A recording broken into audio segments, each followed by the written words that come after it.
பாரதிய ஜனதா கட்சியுடன் இணைத்துக் கொள்கிறேன் என்று மகிழ்ச்சியோடு சொல்கின்றேன்.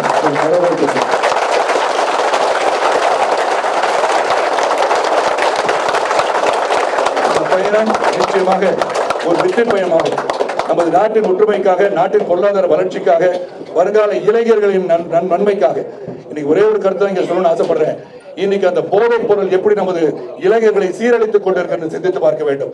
அதற்கெல்லாம் நாம் ஒரு முடிவு காண வேண்டும் என்று சொன்னால் மோடிஜி அவர்களால் முடியும், அதை நிறுத்த முடியும் என்பதை உறுதி கூறி, ஏன்னா வருங்கால இளைஞர்கள் 2025 அதிகமான இளைஞர் உள்ள நாடு இந்தியா என்று இருக்கும்போது அந்த இளைஞர்களை சிறந்த வழிகளை வழிநடத்த வேண்டும்.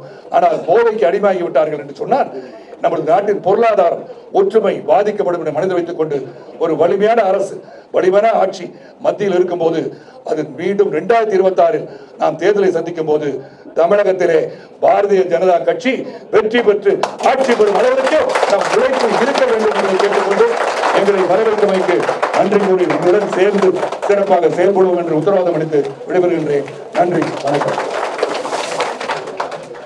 சுந்தரம் நன்றி சொல்லுங்கள்.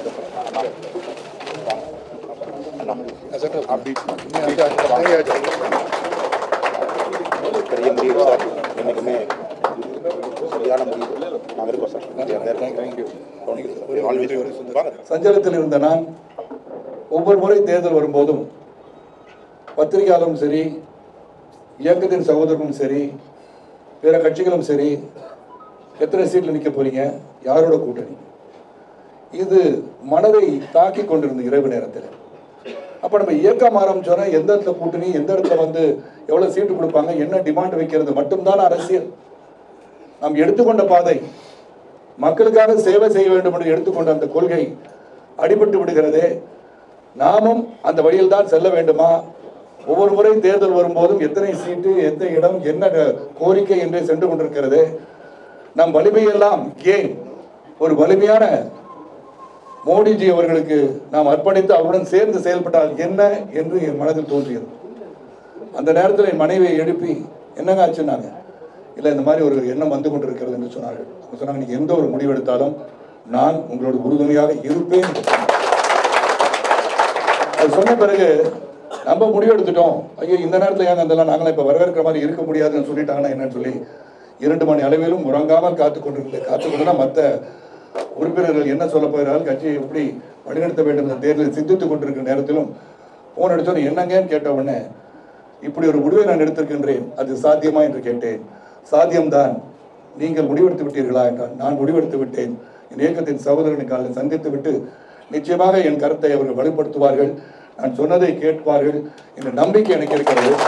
அப்படிப்பட்ட தோழர்களை தான் நான் இயக்கம் கொண்டிருக்கிறது. ஆக தலைவன் எப்படியோ அவ்வழிதான் நாங்கள் என்று ஒரு ரசிகமன்ற காலம் தொட்டை பயணிக்கிற அவர்கள் என்னை தாண்டி, என்னுடைய கருத்துக்களை தாண்டி, என் மீது இருக்கிற நம்பிக்கையை தாண்டி எந்த ஒரு கருத்தும் தெரிவிக்க மாட்டோம், மாற்றான கருத்தை தெரிவிக்க மாட்டார்கள் அடிப்படையில் தான் இந்த முடிவை எடுத்து, ஏற்கனவே நாங்கள் பாரதிய ஜனதா கட்சியுடன் தான் இந்த தேர்தலை சந்திக்க இருக்கிறோம் சொன்ன நாங்கள் இன்று பெருமையுடன் கூறுகிறேன், இது ஒரு சிறந்த வழி. மக்கள் பணியில் நாம் தொடர்கிறோம். இந்த பயணம் சமத்துவ மக்கள் கட்சியின் முடிவல்ல, இது மக்களுக்காக நம்ம எடுக்கப்பட்ட முயற்சி, நாளைய எழுச்சிக்காக எடுக்கப்பட்ட முடிவு. இது ஒரு தொடக்கம், எழுச்சியின் தொடக்கம், நம் நாட்டின் எழுச்சியின் தொடக்கம். ஒரு சாதாரண எளிய குடும்பத்தில் பிறந்த மோடிஜி அவர்கள் நாட்டின் பிரதமராக என்று சொன்னால் சிந்தித்து பார்க்க வேண்டும். கடுமையான உழைப்பு, உறுதி, நேர்மை. நான் எப்படி பார்க்கிறேன் என்று சொன்னால், எப்படி நாம் அனைவரும் பெருந்தலைவர்களை போல் ஒரு ஆட்சி வராதா என்று நினைக்கும் போது இன்று அப்படிப்பட்ட ஆட்சியை தருவதற்கு ஒருவர் இருக்கிறார் என்று சொன்னால் அது மோடிஜி அவர்கள்.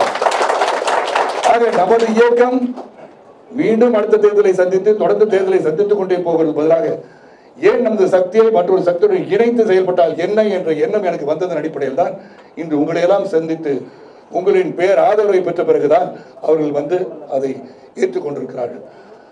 இங்க இன்னொரு விஷயத்தை நீங்க பார்க்கணும், ஏன்னா இந்த இடத்துல அதை சொல்லி ஆகணும். ஏன்னா பத்திரிகை சகோதரர்களிடம் 100 கேள்வி, 1000 கேள்வி, 10,000 கேள்விகள் இருக்கலாம். ஆனால் அதுக்கு காலம் இருக்கிறது, அதுக்கு பதில் சொல்ல நேரம் இருக்கிறது. ஆனால் இன்று நாங்கள் சமத்துவ மக்கள் கட்சி தலைவனாக எனக்கு ஆதரவளித்த அனைத்து மாநில நிர்வாகிகள், மண்டல அமைப்பு செயலாளர்கள், மாவட்ட செயலாளர்கள், ஒன்றிய நகர செயலாளர் அனைவரும் இங்கே மட்டுமல்ல கீழே வந்திருக்க அனைத்து சகோதரரும் சேர்ந்து தலைவர் எடுக்க முடிவுக்கு நீங்கள் கட்டுப்பட்ட காரணத்தினால், உறுதுணையாக இருப்பேன் என்று சொன்ன காரணத்தினால், நான் அவர்கள் ஏற்கனவே நான் சேர வேண்டும், இணைந்து செயல்படும் சொன்னதற்கு நீங்கள் இணங்கிய ஒரு அடிப்படையில் இப்பொழுது நான் உங்கள் முன் நான் மீண்டும் ஒரு முறை மாநில தலைவர் அண்ணாமலை அவர்கள் முன்னிலையிலே எங்கள் இயக்கம் சமத்துவ மக்கள் கட்சியின் இயக்கத்தை பாரதிய ஜனதா கட்சியுடன் இணைத்துக் கொள்கிறேன்.